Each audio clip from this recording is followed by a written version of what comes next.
తోటి 2 కప్స్ పాలు తీసుకున్నాము. ఇంకా ఒకటి రెడీ మిల్క్ పౌడర్ తోటి దీంట్లో మంచిగా టేస్ట్ వస్తుంది అన్నమాట. పాలు మంచిగా మరుగుతున్నాయి కదా, ఈ టైంలో మనం ఈ నానబెట్టుకున్న సగ్గుబియ్యం ఉంటుంది కదా, అది దీంట్లో వేసేసేయాలి. జస్ట్ ఈ సగ్గుబియ్యము ఉడకాలి అంతే. మనకు ఇట్లా కలుపుతూ ఉండాలన్నమాట, కింద అడుగు అంటకుండా. సో ఈ సాబుదానా ఉడికిపోయింది అనుకో, ఆల్రెడీ నానబెట్టినాం మనం, తొందరగా ఉడికిపోతుంది అనమాట. మంచిగా బాయిల్ వచ్చేసింది. ఇదిగోండి సాబుదానా కూడా ఉడికిపోయింది. ఇప్పుడు నేను స్టవ్ ఆఫ్ చేసేసి ఇది చల్లార్చుకోవాలి. మనం ఫ్రిడ్జ్లో అయినా పెట్టుకోవచ్చు కొద్దిగా.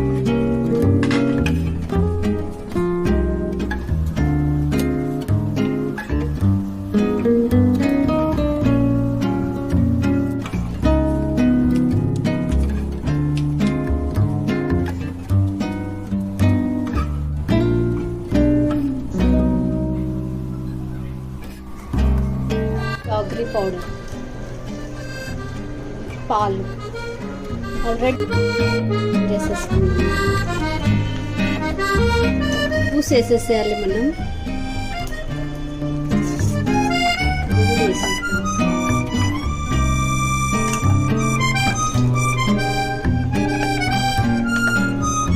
కొన్ని సబ్జా సీడ్స్ కూడా వేసేసేయాలి, చల్లగా ఉంటుంది. ఐస్ బాల్స్,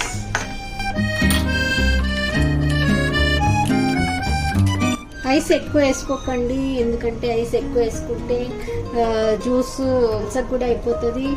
మళ్ళా ఐస్ అంత మంచిది కూడా కాదు.